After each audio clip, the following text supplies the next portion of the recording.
그걸 만드는 회사에서는 이건 굉장히 안전한 물질이다 이렇게 말을 하는데 실제로 알고 봤더니 자폐 위험이 높다거나 팝스를 가져나가 주는 게 이 식이섬유거든요. 독소 관점에서는 식이섬유가 진짜 굉장히 중요한 역할을 하고 있어요. 다이어트를 하시는 분들 중에 다이어트를 하면 왜 몸이 가벼워져서 되게 컨디션이 좋아야 되잖아요. 근데 안 좋은 사람들이 꼭 있어요. 사육 환경을 알 수 없는 그 동물들의 지방을 드시는 거는 걔네가 먹은 유기오염물까지 같이 먹는 거다. 당독소는 가장 문제가 되는 부분이 엄청 강력한 염증 유발 물질이에요. 그 얼굴이 왜 탄력이 확 떨어지는 느낌들 받으시는 분들 있잖아요. 이제 그런 분들은 이렇게 당독소를 많이 유발하신 분들. 2024년 11월 9일 코엑스에서 최경 영양학 2025라는 이름으로 오프라인 강의, 올해 처음이자 마지막으로 하게 되었습니다. 제가 이날 강의 하루 동안 여러분들한테 영양학에 대해서 제가 알고 있는 것들, 우리가 실전에서 적용할 이야기들 되게 많이 준비할 테니까요. 관심 있는 분들께서는 밑에 있는 댓글의 링크를 통해서 신청하시면 되겠습니다. 비소에 대해서 조금 더 얘기를 해보면 우리가 비소는 어떤 것들을 통해서 섭취하고 있고 우리가 무엇을 조심하면 좋을까요? 네, 비소는 두 가지로 좀 나눠보면 좋을 것 같은데요. 유기비소와 무기비소가 있어요. 유기, 무기. 네, 네. 유기비소는 어디 많냐면 해산물에 많아요. 얘도. 해산물. 네, 또 해산물이네요. 또 해산물이에요. 아, 그래서 해산물에 많은데 다행히 유기비소는 그렇게 나쁜 애는 아니에요. 그냥 몸에서 잘 빠지기도 하고 몸에서 독성을 나타내는 것도 좀 덜 하거든요. 그런데 진짜 나쁜 애들이 이제 무기비소이거든요. 무기비소인데 이 무기비소는 어디 많냐면요. 되게 특징적인 음식이 하나 있는데 톳에 많아요. 네. 토솥밥 먹으면 안 되는구나. 네, 톳을 안전하게 드시려면은 충분히 불린 다음에 그 가열을 해가지고 그 물을 한번 버리고 네, 드셔야 그나마 무기비소를 최대한 제거해서 먹을 수 있거든요. 네. 그래서 이 톳에도 있고 그다음에 음식은 톳 그래도 되게 많은 해산물에 무기비소는 없는 편인데 톳이 좀 거의 대표적이고요.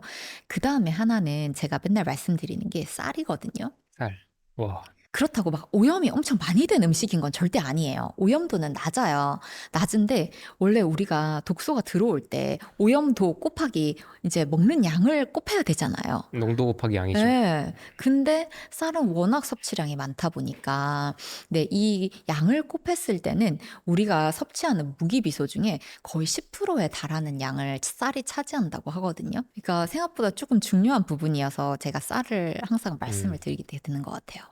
한국인은 특히 쌀 소비량이 많다 보니까 네. 그게 많은 음식이 아니더라도 우리가 이미 많이 먹고 있기 때문에 문제가 맞아요. 됩니다. 그러면 이 비소는 우리가 피하기 위해서 쌀을 덜 먹어야 되나요? 쌀을 덜 먹을 수는 절대로 없고 덜 먹을 순 없고. 네, 어떻게 네. 하냐면요. 비소는 그래도 제거할 수 있는 방법들이 있어요. 네.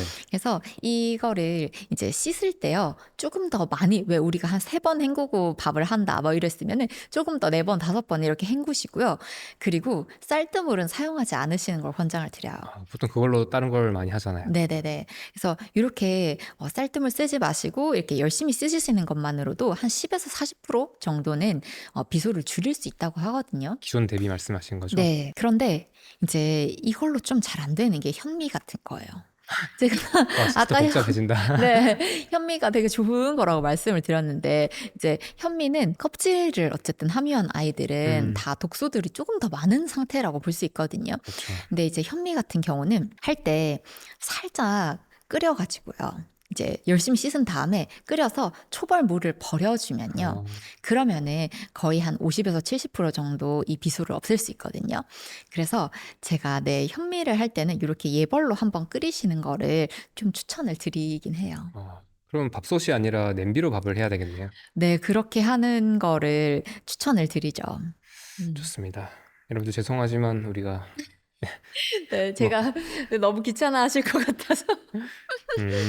이게 되게 재밌는 것 같아요. 이렇게 모든 음식들이 다 또 장점도 있고 단점도 양면성이 있어요. 있죠. 맞아요. 그러니까 저희가 전체를 다 봐야지 어떤 현명한 판단을 할 수 있는 것 같아요. 맞습니다. 건강 주제에서 피트산 렉틴 이슈가 있잖아요. 네. 여기에 대해서 어떤 생각을 가지고 계신지 좀 궁금합니다. 아, 네. 사실 저도 뭐 이런 얘기를 굉장히 많이 들어요. 렉틴 특히 좀 유명해졌잖아요. 렉틴 이슈가. 렉틴에 대해서는 여쭤보시는 분들도 많고, 그래서 렉틴 있는 음식 먹으면 안 되냐, 이런 얘기를 많이 하시는데, 렉틴은 뭐 우리가 제일 잘 알고 있는 많이 드는 음식들이 그런 콩류, 그리고 가지과 채소라고 하죠. 네. 토마토, 가지, 뭐 호박 이런 데들에 많이 들었다고 하잖아요. 그래서 많이 들었다고 하는데 저는 렉틴을 줄이는 거를 처음부터 말씀드리진 않아요. 왜냐하면은 렉틴도 문제가 되는 분들이 물론 있을 수 있거든요. 있으니까 이게 이렇게 이슈가 된 건데 그 분들의 비율이 그렇게 높지가 않아요. 그래서 저는 항상 특히 이제 렉틴 같은 거를 제한하고 피트산 이게 안티 뉴트리언트 영양소의 흡수를 방해하는 거다 이렇게 해서 이런 것들이 있는 음식들을 제한을 하기 시작하면요 음식의 종류가 굉장히 많이 줄어요. 네. 많이 줄어드니까 저는 음식 종류를 줄일 때는 굉장히 중요한 이유가 있지 않고서는 그 단계를 굉장히 천천히 밟아가는 편이거든요. 그래서 그 건강 문제를 봤을 때 염증을 일으키는 게 물론 렉틴도 있을 수는 있지만 렉틴보다 다른 것들이 염증을 일으키는 확률이 훨씬 높거든요. 그렇죠. 그래서 그거부터 먼저 하죠.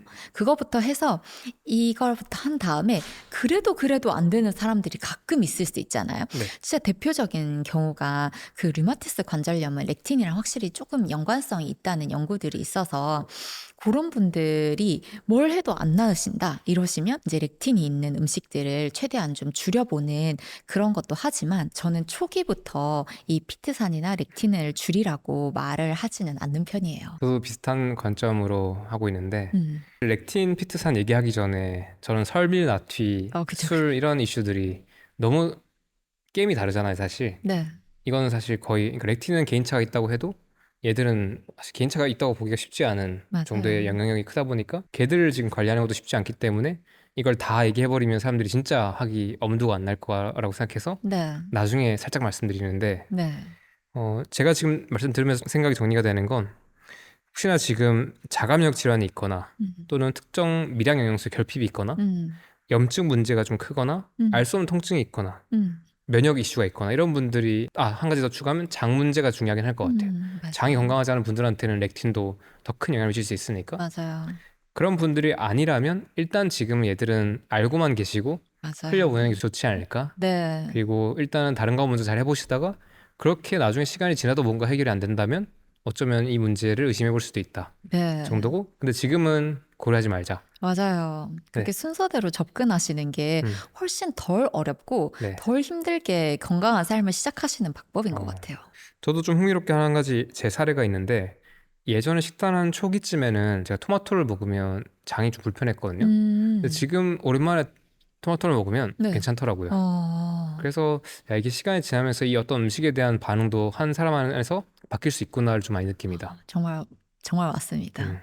그래서 렉틴, 피트산 이런 항영양소 이슈들은 한번 오늘 언급만 해드렸으니까 처음 들으시는 분들이나 관심 있으신 분들은 조금 각자 공부해 보시면서 또 몸에 적용해 보시면 될 것 같아요. 네, 좋습니다. 혹시 이것 말고 또 중요하게 보시는 중금속이 있나요? 사실 저는 순 비소를 제일 많이 보긴 하는 것 같아요. 그리고 뭐 납이나 뭐 알루미늄 뭐 이런 것들도 문제가 되기도 하는데 아무래도 이제 제가 이런 독소들을 말씀드릴 때 여러 개를 말을 안 하는 이유가요. 이거 다 신경 쓰다 보면 정말 다들 너무 힘들어 하셔서 제가 이 책을 쓸 때도 그렇고 어디 가서 말할 때도 그렇고 너무 많은 독소의 종류를 말하지 않으려고 굉장히 노력하는 편이거든요. 네, 그래서 중금속에는 제가 진짜 뭐 10명의 환자를 보면 그 중금속 환자가 있다고 하면 그중에 거의 9명은 수은 비소라고 보시면 돼서 중금속 이슈가 있는 분들 보면 네, 거의 두 개를 그렇게 벗어나지 않고요. 그리고 실제로 수은이 진짜 제일 많은 것 같긴 해요. 참고로 저도 이번에 건강검진에서 수은이 높게 나왔어요. 그래서 이제 그러셨군요. 연어나 고등어를 먹으면 안 되겠다 또는 줄여야겠다라는 생각이 들더라고요. 네. 그러면 제가 한 가지 여기서 제가 한번 정리를 할 필요가 있을 것 같은데 제가 이번에 공부하면서 좀 재밌게 느꼈던 게 알루미늄이었는데요. 알루미늄 같은 것들을 저는 캔 같은 데서 이런 캔 음료 같은 걸 조심하라고 했을 때 피하면 된다 생각했는데 알루미늄이 또 많이 들어있는 게 그 데오도란트 맞아요. 이런 데도 알루미늄이 들어있더라고요. 음, 이런 화장품 같은데 맞아요. 그리고 백신 같은 데도 있다는 얘기를 봤습니다. 아, 특히 여기서 좀 충격적이었던 게 백신인데 병에 안 걸리기 위해서 우리가 어떤 백신을 맞는데 그 성분이 뭔지는 사실 잘 모르잖아요. 음, 근데 여기에 이런 중금속이 있다는 사실이 좀 신기했고 그래서 이 음. 건강 주제에서 더 신경 쓰시는 어떤 분들이 백신을 안 맞으려고 되게 신경을 많이 쓰고 강조하시는 걸 느꼈어요. 혹시 이런 의약품이나 화장품에 들어있는 중금속에 대해서는 우리가 어떻게 하면 좋을까요? 네, 이거 진짜 너무 어려운 이슈인데요. 알루미늄은 제산제 되게 많이 들었거든요. 제산제예요? 네, 그 우리 산을 이제 중화시켜주는 그 거기에도 들었어요. 아, 그래서 이제 알루미늄은 이제 말씀하신 백신에도 들고 뭐 약에도 들었다 보니까 환자분들한테도 재보면 알루미늄이 높은 경우는 종종 봐요. 물론 문제가 될 수가 있는 건 맞는데요. 네, 이거는 참 이 알루미늄이 진짜 단독으로 문제가 돼가지고 어떤 증상이 있고 그런 경우도 있을 수 있긴 하거든요. 그러니까 막 이 사람이 진짜 뭘 해도 안 낫는데 뭐 모발 검사해보니까 알루미늄만 우뚝 서 있으면은 알루미늄 치료해볼 것 같아요. 근데 다행한 건 알루미늄은 킬레이션 같은 거 하면 굉장히 잘 빠지는 어, 네, 아이 중에 하나거든요. 그래요? 네, 그렇기 때문에 이 수은이나 비소 이런 얘기를 많이 드리는 거는 이제 알루미늄 같은 경우는 일단 피할 수 있는 방법이 생각보다 많지 않고, 네, 그리고 이제 뭐 약은 뭐 좀 피하면 되지만 백신은 이게 진짜 어려운 이슈잖아요. 네. 저도 진짜 질문 많이 받거든요.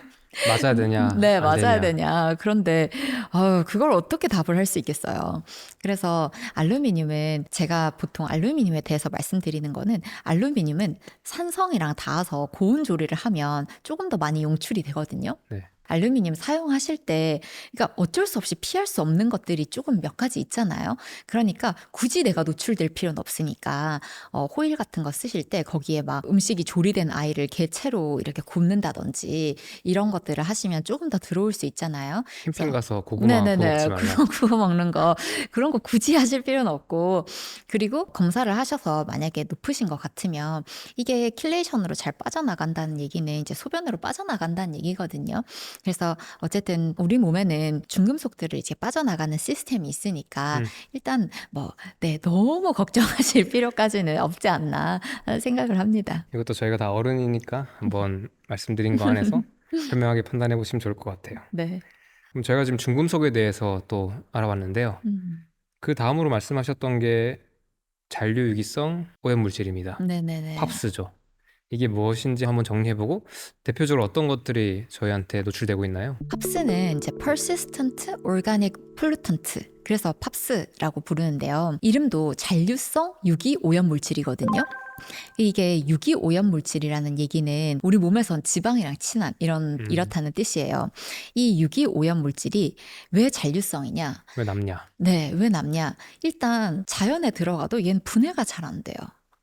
네, 분해가 안 되고 토양에도 머물고 바다에도 머물고 우리 몸에 들어왔을 때도 당연히 머물고 그래서 이제 잔류성 유기 오염물질이라고 하는 건데요. 잔류를 한다는 굉장히 중요한 특징이 있다 보니까 얘의 종류를 이제 가만히 딱 보면은 아예 우리가 각 잡고 만든 팝스들이 있어요. 잡고 인간이. 만들었다? 네, 각 잡고 만든 게 뭐가 있냐면요. 네. 바로 살충제와 제초제예요. 이거는 우리 어떤 목적을 가지고 만든 화학 물질이잖아요. 살충제라는 건 농업혁명을 해가지고 농업을 잘 해야 되는데 거기에 막 벌레와 곤충이 이렇게 농작물을 먹다 보니까 당연히 농작물에 피해를 입다 보니까 만들어진 게 살충제잖아요. 근데 그 살충제를 이제 옛날에는 제일 대표적으로 쓰였던 아이가 유기염소 그 살충제거든요. 유기염소 살충제는 굉장히 뛰어났어요. 막 다 죽어요. 다 죽고 너무 이제 농업에 도움이 됐는데 진짜로 분해가 안 되고 얘가 몸에 너무너무 많은 나쁜 작용을 하는 거예요. 벌레만 죽인 게 아니다. 네, 벌레만 죽이는 게 아니라 이제 얘네가 벌레를 죽이는 작용을 어떻게 하냐면요. 신경세포가 왜 뉴런이라고 부르잖아요. 뉴런과 뉴런 사이를 우리가 거기를 이제 시냅스라고 하거든요. 여기에는 시냅스가 신호를 주고받아야 되니까 여기는 보면은 이온 채널들이 되게 많단 말이에요. 근데 그 이온 채널들을 방해해요. 그래서 이제 신경 독성을 일으켜서 이제 병충해를 죽이는 건데, 근데 그게 벌레만 죽이는 게 아니었던 거죠. 결국은 우리한테도 문제를 일으키고 인체에도 신경 독소로 작용할 수 있다. 네, 신경 독소로 작용할 수 있어요. 그래서 이게 너무 큰 문제가 되면서 유기염소 제제는 더 이상 이제 사용이 금지가 됐거든요. 네. 근데 뭐 그렇다고 우리가 살충제가 안 필요한 게 아니잖아요. 그래서 요즘은 유기인산 살충제를 또 개발해서 쓰고 있고요. 근데 그것도 마찬가지로 신경 독성이 있다고 해요. 그런데 네, 걔만큼 잔류하진 않아서 지금 쓰고 있는 거고요. 그다음에 이제 지금 우리가 벌레들을 죽여봤어요. 절 죽이고 나면 그다음에 이제 잡초나 풀도 또 방해가 되잖아요. 걔네를 죽이는 게 제초제죠. 그래서 제초제로 제일 유명한 게 글리포세이트라는 아이예요. 네, 많이 지금 네, 너무 많이 쓰이고 있죠. 이거는 지금도 너무 많이 쓰이고 있는 아이라서 굉장히 이제 논란의 대상이 되는 아이예요. 그걸 만드는 회사에서는 이건 굉장히 안전한 물질이다 이렇게 말을 하는데 실제로 알고 봤더니 임신 기간 중에 뭐 글리포세이트에 많이 노출될수록 자폐 위험이 높다거나 혹은 글리포세이트가 굉장히 많이 뿌려진 농작물을 먹은 돼지나 소에서 기형이 생긴다던가 뭐 이런 이슈들이 생기고 있지만 굉장히 이렇게 쓰이고 있는 아이들은 쉬쉬되는 경우가 많거든요. 그래서 함부로 말을 했다가는 큰 논란이 될 수도 있고 이런 문제들이 있어서 이런 것들을 이제 대표적으로 각 잡고 만든 네, 팝스라고 말을 하고요. 각 잡고 안 만들면 뭐가 있냐. 이제 이런 것들이 현장에서도 쓰이는 굉장히 나쁜 물질들도 있거든요. 뭐 polychlorinated biphenyl 뭐 이런 PCB 이런 물질이 대표적인데요. 이런 아이들도 산업 현장에서 예전에 진짜 많이 쓰였어요. 얘는 뭐 페인트, 플라스틱, 고무, 가소제 뭐 이런 것들을 뭐 여러 가지 쓰였던 굉장히 유용한 물질이거든요. 근데 이런 물질들을 우리가 다 쓰고 나면 막 태우잖아요. 그리고 뭐 플라스틱 같은 것도 태우고 이렇게 해서 어쩔 수 없이 만들어지는 잔류성 유기오염 물질들도 있어요. 대표적인 게 다이옥신. 예전에 우리 많이 들어보셨죠? 예전에 논란이 많이 됐었죠. 네네. 이런 아이들을 통칭해서 이제 팝스라고 보통 말을 하거든요. 그래서 이것까지 이해를 하고 나면 진짜 먹을 게 없다라는 느낌이 좀 드는데 여기서 많은 분들이 궁금해하실 만한 게 아까 농약 이슈 말씀하셨는데 네. 저희가 보통 농약을 써도 물에 씻으면 괜찮다라고 이야기도 하잖아요. 여기에 대해서는 보통 어떻게 보세요? 농약을 물로 다 제거할 수 있지는 않아요. 그래도 안 씻는 것보다는 당연히 제거할 수 있고요. 그리고 농약을 제거하려면 어쨌든 이 농약이 농작물에 묻어 있는 게 용해돼서 나와야 좀 제거가 될 거잖아요.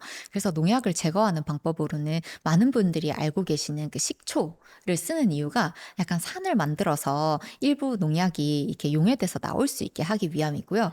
그리고 이런 방법 안 쓰시는 분들은 베이킹 소다 쓰시기도 하잖아요. 네, 베이킹 소다는 염기성이거든요. 그렇죠. 또 염기성을 만들어주면 또 염기성에 녹는 아이들이 새어 나올 수 있거든요. 네. 그래서 제일 좋은 방법은 베이킹 소다 한번 해주고 그 다음에 그 식초에도 한번 담가주고 이렇게 하면 염기성에서 나오는 농약도 제거하고 산성에서 나오는 농약도 제거할 수 있겠죠.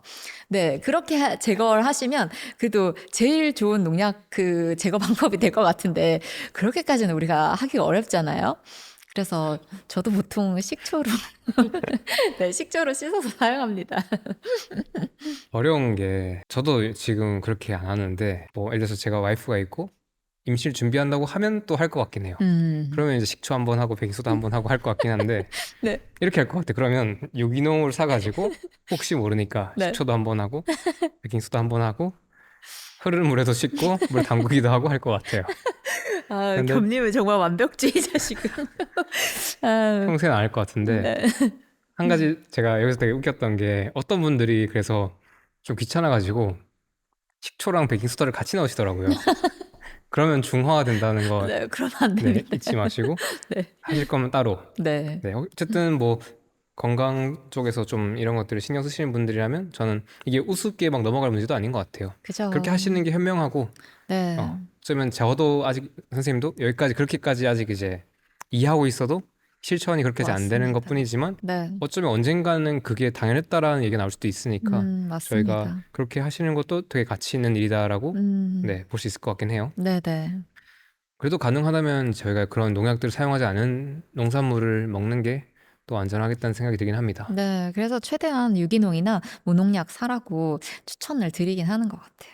혹시 우리가 농약 이슈 외에 또는 제초제 이슈 외에도 일상에서 팝스를 좀 조심하거나 제거하는 방법이 있나요? 팝스는 사실 이제 제일 대표적인 아이들이 이런 아이들이고, 그리고 이제 다이옥신 같은 거는 그냥 공기 중에 떠다니다가도 우리에게 들어올 수 있는 거다 보니까 팝스를 뭐 농약 이런 거 외에 조심하기는 생각보다 사실 참 어려운 것 같고요. 대기오염 속에 들어있다. 네, 대기 오염 속에도 들어있고 너무나 이제 산재하다 보니까 조금 어렵고, 그냥 저는 차라리 이거를 어떻게 하면 좀 잘 내보낼 수 있는지에 대해서 네. 더 열심히 말씀을 드리는 편인데요. 이미 들어있는 것들을 배출하는 것. 네네네. 네. 어떻게 하나요? 어떻게 하면 되냐면요. 그 수은이랑 일부 맥락을 같이 하는 부분도 있는데요. 이 팝스는 제가 아까 말씀드린 대로 유기물질이라고 했잖아요. 그러니까 지방이랑 친해요. 그렇죠. 네, 지방이랑 친해서 이 팝스가 몸에 들어오면 어떻게 대사가 되냐면요. 음. 간에 특이한 효소가 있어요. 뭐 대표적인 아이로는 파라옥소네이즈 뭐 이런 애가 있는데, 이런 효소에 의해서 얘가 대사가 되거든요. 모양이 살짝 바뀌어요. 네. 그러니까 약간은 수용성을 띠게 바뀌거든요. 음. 그렇게 바뀌어서 간에서 이렇게 해독이 되고 나면 담즙을 통해서 또 장으로 가요. 그러면은 장에서 이제 대변으로 나가야 될 거잖아요. 근데 요 부분에서 되게 또 흥미로운 실험이 하나 있었는데요. 이게 어떤 거냐면 겸님 올레스트라 이런 거 아세요? 그 비만 치료제에서 악명 높은 네, 네. 이게 원래 뭐였냐면은 지방의 대체제였거든요. 식품에 들어갈 수 있는 아이였어요. 그래요? 네, 이게 그러니까 지방은 지방인데 칼로리가 없어요. 일단 흡수가 안 되거든요. 흡수가 안 돼서 그냥 지방 맛도 나고 지방 질감도 낼 수 있는데 흡수가 안 되니까 완전 땡큐잖아요. 그래서 이제 식품 첨가제로 원래 개발을 했었던 게 올레스트라예요. 네. 그래서 이제 얘를 먹어보면 어떻게 되냐면 이 지방들이, 얘는 흡수가 안 된 지방이라고 했잖아요. 그러니까 이렇게 몸으로 다 빠져나가요. 근데 문제가 뭐냐? 얘가 왜 더 이상 식품 첨가제로 쓰이지 않냐? 이러면은 얘가 지방만 이렇게 가져나가면 되는데 지방이랑 친한 것들을 다 같이 가지고 나가요. 지방이랑 친한 것 중에 우리 몸에 중요한 게 뭐가 있냐면 대표적으로 지용성 비타민들 있잖아요. 아, 그래서 A, D, E, K 이런 지용성 비타민들을 다 가져나가 버리는 거예요. 그래서 얘를 먹은 사람들은 이 지용성 비타민들이 다 부족한 증상들이 발생을 하게 되는 거죠. 그래서 이제 얘는 더 이상 식품 첨가제로 쓰이지 못하고 지방을 오히려 녹여내야 되는 그런 의약품으로만 한 번씩 쓰이는데요. 자, 그런데 이게 아까 지방이랑 친한 애들을 데리고 나간다고 했잖아요. 그런데 아까 팝스가 지방이랑 친한 애라고 말씀드렸잖아요. 그러니까 이 팝스를 그냥 배출을 해본 거랑 그다음에 올레스트라를 아. 먹이고 배출을 해본 거랑 비교를 해보니까 올레스트라를 먹인 군에서 훨씬 팝스 배출이 높았다라는 거예요. 근데 이 실험에서 의미하는 바는 뭐냐면요. 올레스테롤을 먹어서 빼라는 건 절대 아니고요.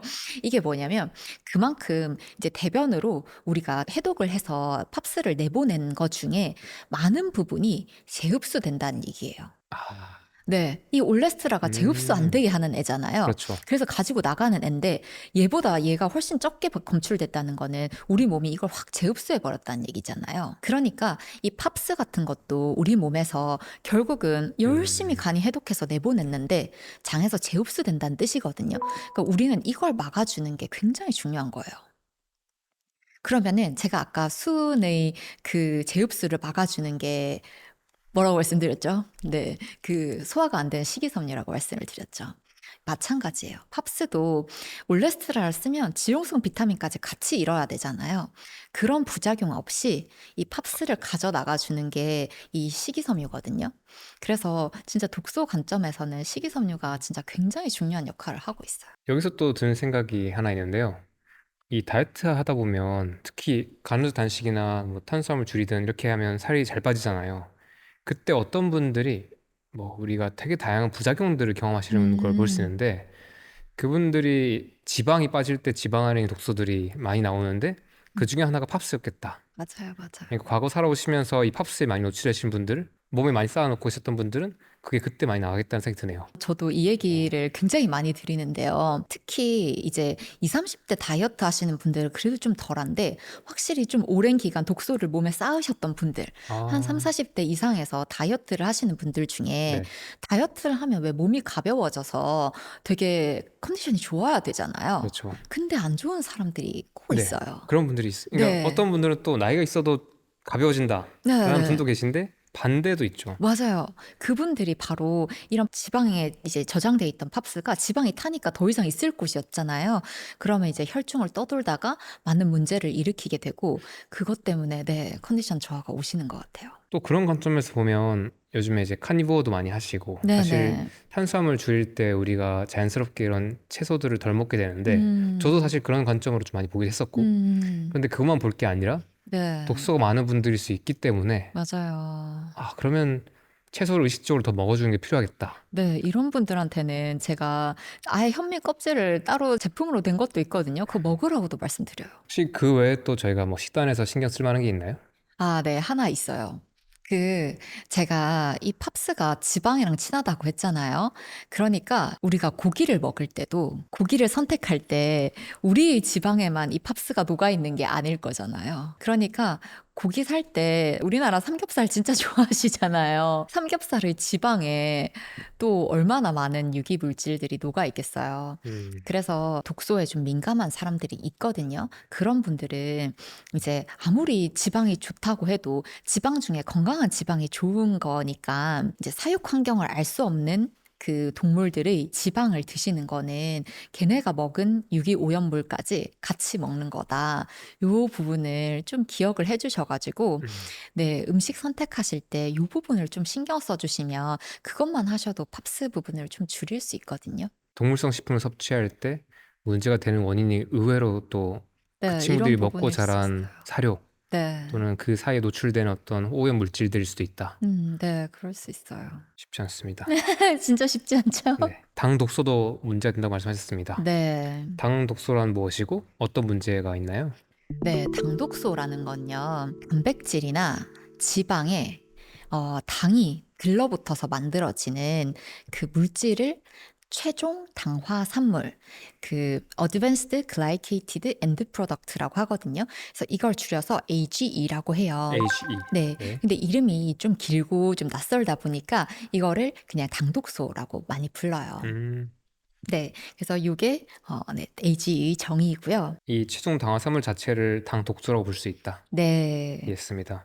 이것들은 언제 만들어지나요? 언제 생성되냐면요. 이게 일어나는 대표적인 반응이 마이야르 반응이거든요. 네, 들어보셨죠? 그 고기 유튜버 분들이 많이 언급하시는 단어일 것 맞습니다. 같습니다. 이게 요리 맛있게 할 때 요리 네. 비법으로 되는 그 반응의 이름이에요. 마이야르가 이제 어떤 거냐면 우리가 후라이팬에 그 삼겹살을 구울 때 일단 예열을 빡세게 하잖아요.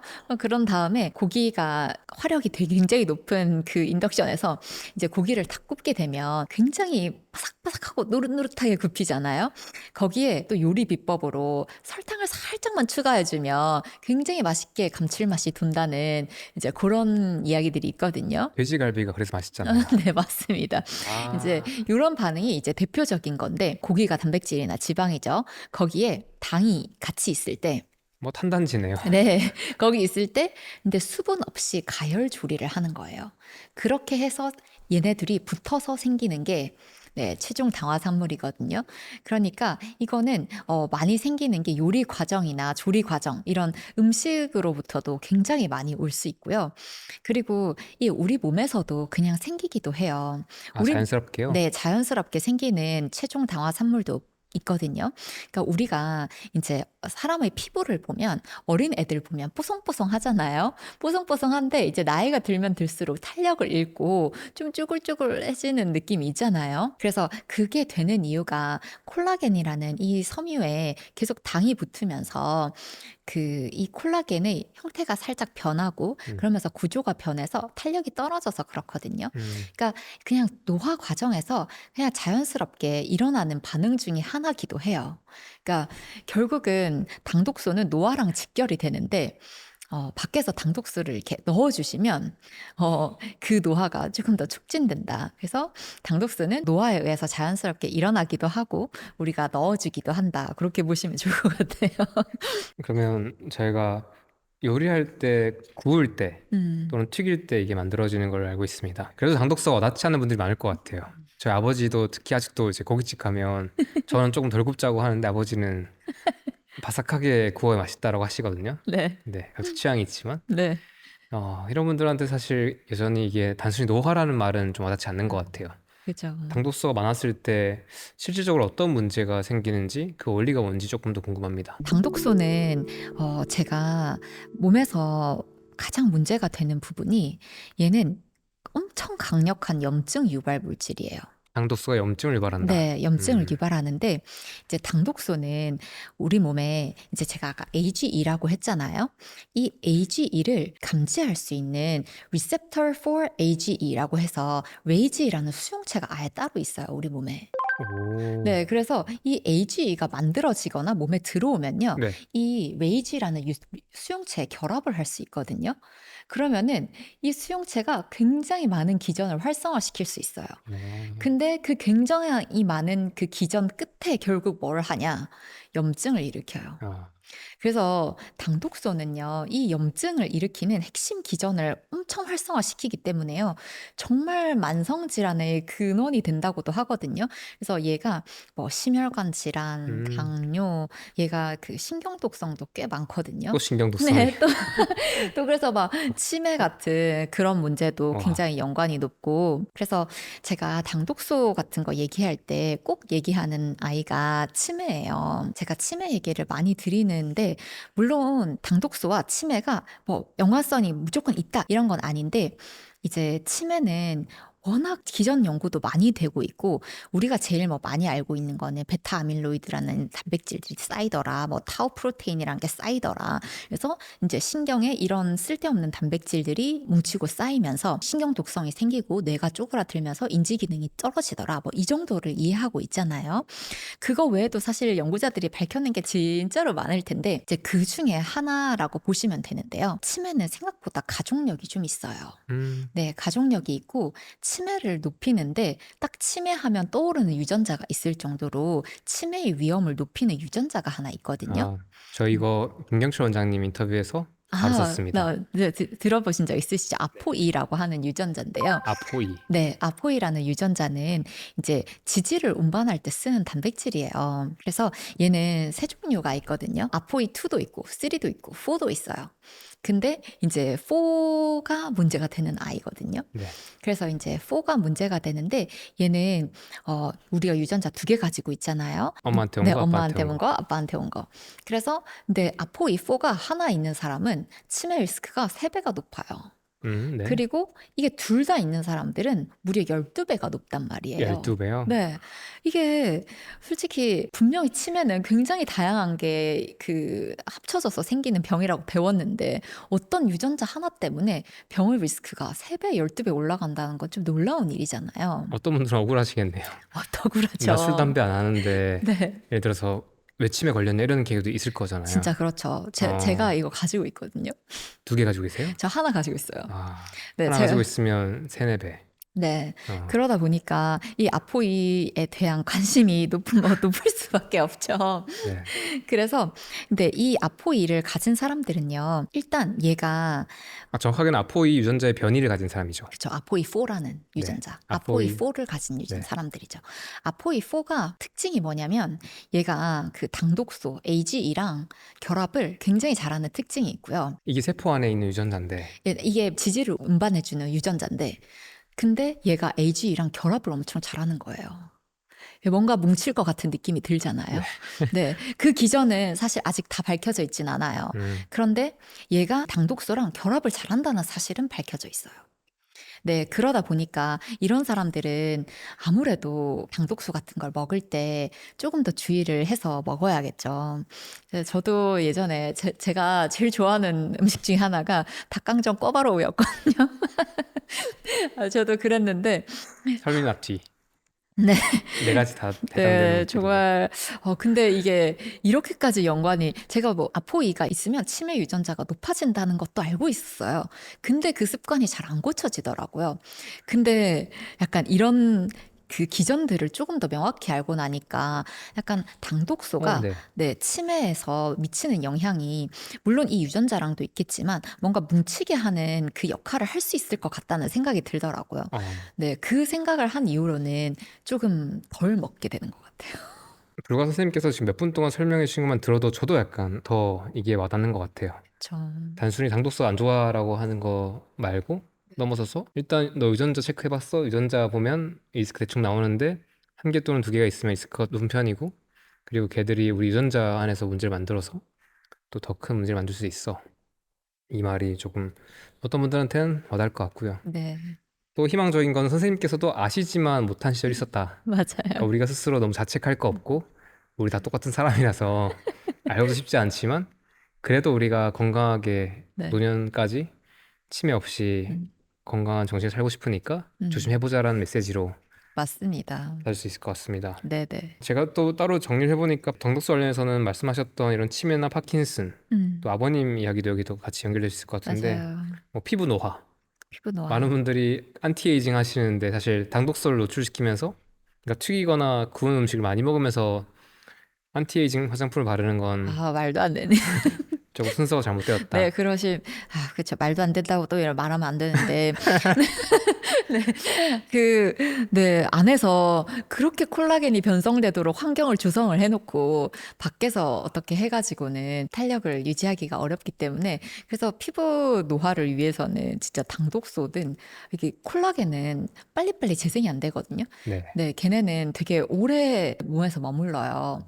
그래서 지금 받은 영향이 10년, 15년을 간단 말이에요. 그렇기 때문에 젊을 때 식습관이 그 왜 한 번씩 주저앉으시는 분 얼굴이 왜 확 이렇게 그 탄력이 확 떨어지는 느낌들 받으시는 분들 있잖아요. 이제 그런 분들은 이렇게 당독소를 많이 유발하신 분들, 네, 음. 그런 분들에서는 아무래도 탄력도 굉장히 영향을 많이 받습니다.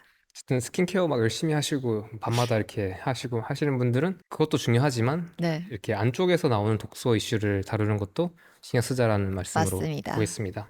음, 그리고 그 외에도 사실 어떻게 보면 우리 몸에 있는 심혈관 질환 이런 것들도 이런 혈관과 이런 관련된 기관들 자체도 이렇게 독소에 의해서 기능을 잃고 음, 노화될 수 있으니까 네, 그리고 특히 눈이나 신장 같은 것도 보이는 거 보니까 아마 또 되게 모세혈관이 많은 장기들도 취약해 보이는 걸로 보여요. 맞아요. 그 혈관들이 결국 다 콜라겐이다 보니까 네. 콜라겐이 피부에만 있는 게 아니잖아요. 네. 혈관도 다 콜라겐이라서 이 콜라겐의 당화, 그러니까 당독소를 만드는 그 과정이 일어나 버리면 다 염증이 또 유발되고 혈관 염증이 생기면 신장, 눈 이런 것들이 다 같이 힘들어지는 거라서 기억나는 걸 정리해 보면 당독소가 문제가 되는 게 여러 가지 기전들이 있겠지만 음, 대표적으로 하나는 이게 염증 유발하는 스위치 앞쪽에 키는 게 맞아요. 있다. 네. 그리고 두 번째가 유전자를 건드려서 문제를 만들 수도 있다. 유전자적 유전자와 손상. 상호작용해서 네. 네. 그리고 단백질. 음, 콜라겐도 단백질 일종이고 다양한 음, 단백질과 결합해서 또 문제를 만든다. 맞습니다. 이런 식으로 우리의 거의 전신의 대사에 문제 만들 수 있다라고 보실 수 있을 네. 것 같아요. 네. 그리고 여전히 또 저희가 뒤에서 얘기하겠지만 저도 이제 만약에 아빠가 된다라면 생각을 좀 많이 상상을 하는데 어, 지금 뭐 결혼한 것도 아니고 그런 것도 아니에요. 근데 네. 요즘 워낙 자폐 스펙트럼 이슈나 아이들 아, 이슈를 보다 보니까 네. 이게 태아가 또는 아이가 발달하는 것 자체가 굉장히 많은 단백질이 합성되고 음, 접히는 과정이잖아요. 그러니까 맞아요. 단백질 접힘. 음, 근데 그 과정에서도 이 유전자에 어떤 영향을 줘버리면 오류가 발생하고 음, 잘못 접히거나 그러다 보니까 이게 기형아나 아니면 약간 어떤 이상을 만들 수 있다는 생각을 좀 음, 가설을 가지게 되는 것 같아요. 지금은 저도 음, 결론이 확실한 문제는 아닌 것 같고. 네, 그래서 더 혹시나 임신을 준비하시는 분들은 이 엄마 아빠 부모가 조금 더 네, 당독소 이슈도 생각해 보시면 좋겠다라는 생각이 들어요. 맞아요. 임신에서는 진짜 주의해야 할 게 정말 많죠. 그러면 저희가 당독소를 줄이기 위해서 할 수 있는 것들 어떤 네. 것들이 있을까요? 당독소를 일단 줄이시려면은 노화로 인한 변화를 우리가 가는 세월을 막을 순 없잖아요. 그러니까 이제 몸에서 노화에 의해서 발생하는 당독수를 줄이기는 어려우니까 우리는 적어도 밖에서 넣어주는 당독수를 줄일 필요가 있거든요. 그래서 당독수에서 제일 중요한 게 음식 식습관이에요. 그래서 아까 말씀하신 굽기, 튀기기 이런 방식으로 조리된 음식을 줄여주시는 거. 그래서 만약에 삼겹살 드실 때도 삼겹살을 꼭 그렇게 바삭 노릇하게 구워야 하는 건 아니잖아요. 그래서 만약에 제가 이제 주로 추천드리는 조리 방식이 삼기찌기인데 삼기찌기가 굉장히 번거로워요. 사실 그거 하기가 어려워서 저도 삼기찌기 잘 안 할 때 많은데 그럼 저는 볶기를 사용하는데 볶는 방법을 할 때 항상 채소를 먼저 볶는 거예요. 네. 보면 그 볶다 보면 채수가 나오잖아요. 거기서 그 수분이 나오면 그 요리 온도가 일정 이상 올라가는 거를 좀 방지해 주거든요. 그래서 거기서 고기를 같이 볶으면 고기가 절대 노릇 바삭하게 굽히지 않아요.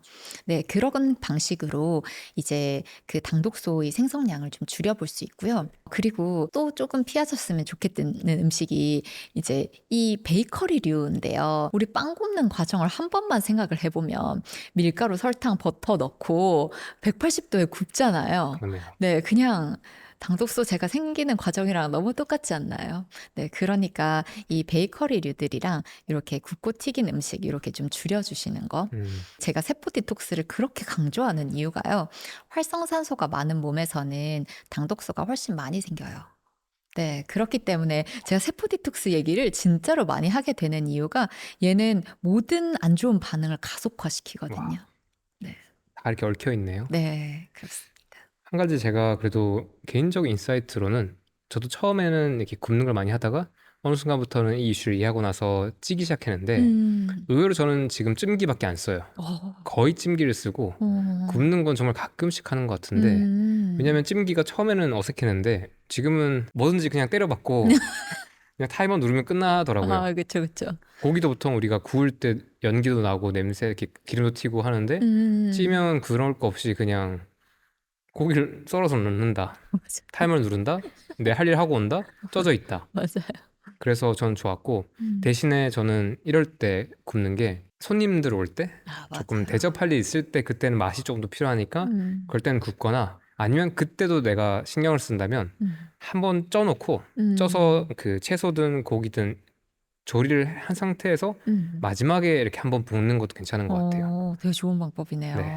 그래서 이미 이제 뭐 살균이나 가열은 이미 찌는 거에서 끝을 냈고 마지막에 한번 볶아주는 느낌으로 그런 식으로 하는 것도 저는 도움을 많이 받는 것 같아요. 되게 좋은 것 같아요. 특히 이제 아이들이나 어린 입맛 가진 어른을 또 먹일 때 이게 그쵸, 현실적으로 저도 맞아요, 많이 맞아요. 학습하는 게 네. 이게 100% 옳은 정답을 얘기해봤자 사람들이 그걸 안 먹으면 그만이니까. 0인 네, 거예요. 맞아요. 그러니까 각자가 현실 안에서 굳이 뭐 나는 지금은 일단은 뭐 식재료 이슈가 먼저다라고 하면 이런 거 무시해도 괜찮지만 이제 당독소 이슈까지 들어오신 분들은 이런 식으로 각자 좀 해보시는 게 좋을 것 맞아요. 같습니다. 그러면 마지막으로 제가 독소에서 환경 호르몬 이야기를 해보겠습니다. 환경 호르몬은 어떤 것이 있고 어떻게 문제가 되나요? 네, 환경 호르몬은 이름 그대로 우리 몸에서 만들어진 건 아닌데 호르몬처럼 작용할 수 있어서 우리의 내분비 시스템을 교란하는 물질을 환경 호르몬이라고 불러요. 네.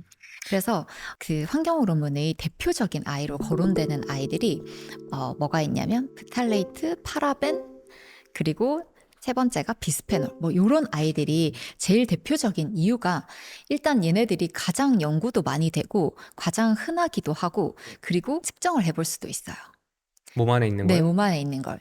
이거 소변으로 많이 배출이 되거든요. 네. 소변으로 많이 배출이 돼서 이거는 이제 원하시는 분들은 소변으로 검사를 해보는 방법도 있어요. 그래서 내가 이런 아이들에 노출이 되고 있는지 측정이 되고 있다는 얘기는 그만큼 중요도가 높고 그만큼 이제 연구도 많이 됐다는 의미기도 하잖아요. 그래서 이제 제가 대표적인 아이들로 요 세 가지 정도를 보통 말씀을 드려요. 프탈레이트, 파라벤, 비스페놀 각각은 우리가 어떤 경로를 통해서 노출되고 있나요? 보통 이제 프탈레이트 같은 경우는요, 얘가 굉장히 원래는 유용한 물질이에요. 플라스틱을 되게 말랑말랑하게 만들 수 있거든요. 그래서 장난감에도 많이 쓰고요. 그 다음에 플라스틱을 말랑말랑하게 하니까 뭐 가구 같은데 많이 쓰일 수 있어요. 그래서 뭐 플라스틱 제품, 가구, 장난감 이런 데도 되게 많이 쓰고, 얘가 대표적으로 쓰이는 곳 한 군데가 향 제품들에 써요. 저희가 요즘 방향제 많이 쓰잖아요. 향수나. 네. 디퓨저, 향수 이런 것들에 이제 향을 지속시켜주는 되게 능력이 있거든요, 얘가. 그래서 그런 일을 할 수 있어서 프탈레이트를 그런 제품들에 많이 쓰는데, 이제 요즘은 워낙 프탈레이트가 나쁜 게 알려졌다 보니까 프탈레이트 프리 향수 뭐 이런 것도 나오기도 하긴 하지만, 네. 네, 이런 제품들에 좀 있습니다. 혹시 프탈레이트는 몸에 들어왔을 때 어떤 문제를 일으키나요? 프탈레이트 하나가 뭐가 문제를 일으킨다. 이거는 물론 연구가 있긴 해요. 근데 얘네들이 하는 대부분의 역할이 호르몬 시스템에 들어와서 호르몬처럼 작용을 할 수 있는데 진짜 호르몬은 아니니까 이상한 역할을 하는 거예요. 그래서 제일 대표적으로 하는 역할들이 이제 성호르몬 시스템 같은 걸 교란하는 거예요. 네, 그래서 이제 이런 아이들이랑 제일 많이 뭐 연구되고 있는 게 생리가 불순하다던가, 그 다음에 뭐 또 프탈레이트나 과부라 화합물이라고 들어보시죠? 있으시죠? 코팅팬에 있는 이런 PFOA. 물질들. 네, 그런 애들은 유방암 이런 것과의 관련성도 보고된 바가 있고요.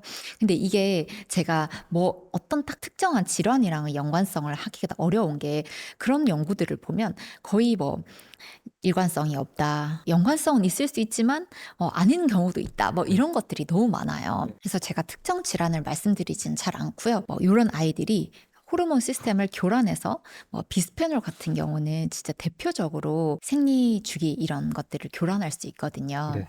네, 그래서 그렇게 말씀을 보통 드려요. 저희가 이렇게 단언할 수 있는 정도까지는 아니더라도 맞아요. 이런 우리의 호르몬 관련 시스템의 교란을 일으킬 수 있다는 리스크가 많이 보고되어 있다. 맞아요. 아까 말씀하셨던 파라벤 음. 또는 비스페놀 이런 것들은 또 어디 들어있나요? 네. 파라벤은 주로 방부제로 많이 쓰이거든요. 네. 그래서 가공식품 방부제 아니면 화장품 방부제 이런 걸로 많이 쓰이고요.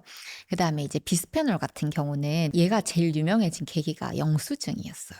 영수증이요? 네, 영수증에 그 가멸하는 방식으로 하는 그 영수증 종이에 그 비스페놀이 쓰이거든요. 거기서 이제 많이 나오고요. 그리고 이제 플라스틱 용기 이런 거에서도 대표적으로 나오거든요. 네. 그래서 이제 이런 아이들이 이제 환경 호르몬이다 보시면 좋을 것 같아요. 약간 좀 걱정이 들었던 게 아까 장난감에도 좀 들어있는 것들이 있다고 했는데 네, 아이들이 장난감을 사실 물고 빨잖아요. 맞죠. 네. 그죠? 이런 것들이 플라스틱으로 된 게 많고 네. 그러다 보니까 또 어머님들이 이것들이 또 조심스럽겠네요. 네, 이 부분은 제가 항상 프탈레이트 얘기 드릴 때 말씀드리는데요. 네.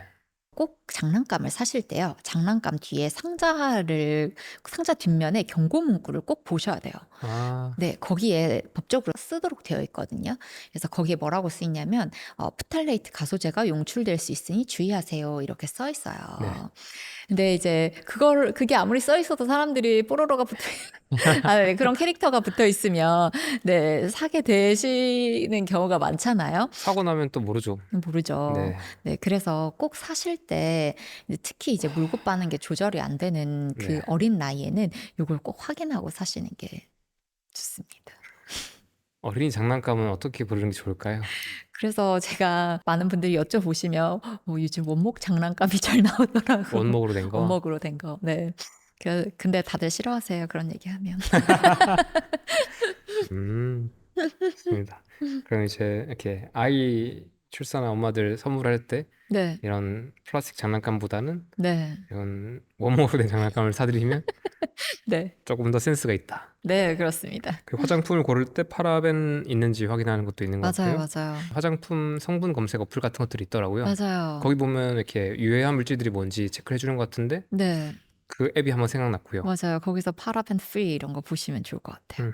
그리고 비스페놀은 요즘에 BPA 프리가 이거랑 연관이 있잖아요. 맞아요. 그러면 저희가 플라스틱 관련된 용기를 살 때 항상 이걸 체크하면 문제가 해결되는 건가요? BPA 프리라고 근데 맘 놓고 플라스틱 용기를 사용하시면 이게 조금 문제가 될 수 있어요. BPA에서 BP가 비스페놀이죠. 맞아요. A는 A고. AO. 네. 비스페놀 A라는 아이가 이제 BPA인데, 근데 BPA라는 아이가 왜 이렇게 많이 쓰이냐면은 얘가 되게 능력이 있어요.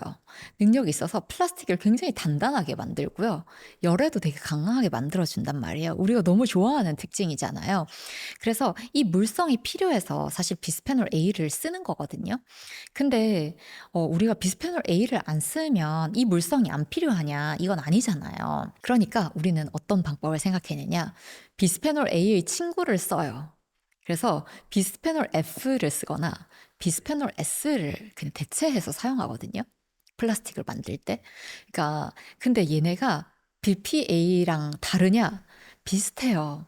비슷하고 독성도 BPA만큼 밝혀져 있진 않지만 비슷한 맥락일 거라고 추정을 하고 있거든요. 아직 논란이 있구나. 네. 그래서 그 BPA라고 해서 플라스틱 용기를 편하게 쓰시면 BPF나 BPS를 굉장히 먹게 되고 계실 수 있거든요. 그래서 제가 항상 말씀드리는 게 자주 쓰는 용기들 있잖아요. 네. 네, 자주 쓰는 용기들 플라스틱 왜 우리도 설거지 해보면 알지만 수세미로 다 기스 나잖아요. 네, 거기서 다 뭔가 용출돼 나올 수 있고 그리고 얘네들이 용출되어 나오기 쉬운 환경이 고온이거든요.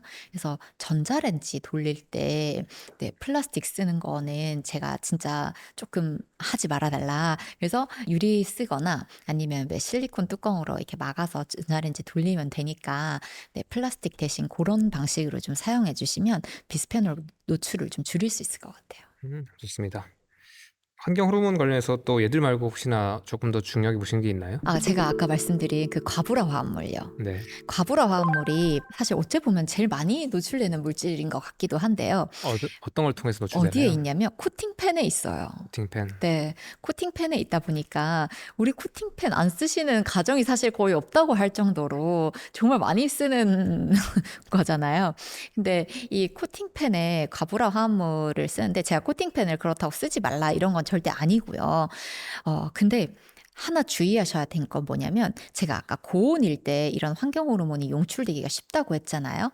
그래서 근데 팬은 원래 애초에 고온 가열하려고 만든 애잖아요. 그래서 혹시나 코팅팬에 흠집이 날 경우 있잖아요. 그러면 그 흠집을 통해서 이 고온으로 가열됐을 때 과부라 화합물이 굉장히 많이 용출될 수가 있어요. 코팅 안쪽에 있는 거구나. 네네네. 그래서 코팅팬이 만약에 흠집이 나시면 정말 미련 없이 교체하라고 꼭 말씀을 드리고 싶거든요. 제가 이 이슈를 몇 년 전에 이해했었는데 네. 저희 할머니 댁 가보니까 흠집 덩어리더라고요. 네, 저도 네. 무슨 마음이신지 알아요. 그러면 코팅팬 대신에 어떤 팬들 쓰시는 게 좋을까요? 네, 저는 그래서 보통 스텐팬 많이 추천을 드리고요. 네, 요즘 스텐팬들이 비싸지 않은 스텐팬들이 많이 나오더라고요. 그래서 네, 스텐팬이나 뭐 아니면 그 철로 된 냄비, 철로 된 후라이팬 이런 거 쓰시면 좋은데 저도 철은 너무 무거워서 잘 못 쓰겠어서 네, 스텐을 자주 쓰고 있습니다. 또 건강을 찾고 손목을 내어준다는 말도 하더라고요. 맞아요, 맞아요. 요즘엔 세라믹으로 된 것들도 좀 있는 것 같은데 맞아요. 얘들도 또 안에 상처 나면 쓰지 말라는 얘기도 있어가지고 맞아요. 그럼 어떻게 보면 두 가지인 것 같아요. 제가 생각하기에는 일단 코팅팬을 안 쓸 수 있다면 다른 대안이 되는 이런 용기, 이런 조리 용기를 사용하는 것. 두 번째는 어떤 팬 같은 건 특히 우리가 사용할 때 조리 도구를 이렇게 흠집을 잘 내지 않는 친구들, 실리콘으로 된 것들, 맞아요. 걔들이 좀 좋겠다는 생각이 드네요. 네네네. 일단 저희가 첫 번째 파트에서 이렇게 독소에 대해서 자세하게 다뤄봤습니다. 네. 듣고 나서 든 생각이 네. 학교에서 이런 걸 좀 제대로 배웠으면 좋겠다는 생각이 너무 듭니다. 네, 아마 이걸 지금 보고 계신 분들도 야, 이 이야기들이 너무 크고 중대하고 우리한테 맞닿아 있는 이야기인데 이제 이걸 듣는다는 느낌 받으시는 분들도 있을 것 같고 여기저기서 약간 파편화되어 있던 다양한 이야기들이 하나로 모였다는 느낌이 듭니다. 여기 대해서 설명을 되게 잘 주신 것 같아요. 제가 이번 편에서 독소에 대해서 다뤄봤고 다음 편에서 그러면 몸 안에 있는 이 독소들을 어떻게 적절하게 해독할지에 대해서 디톡스에 대해서 자세히 다뤄보겠습니다.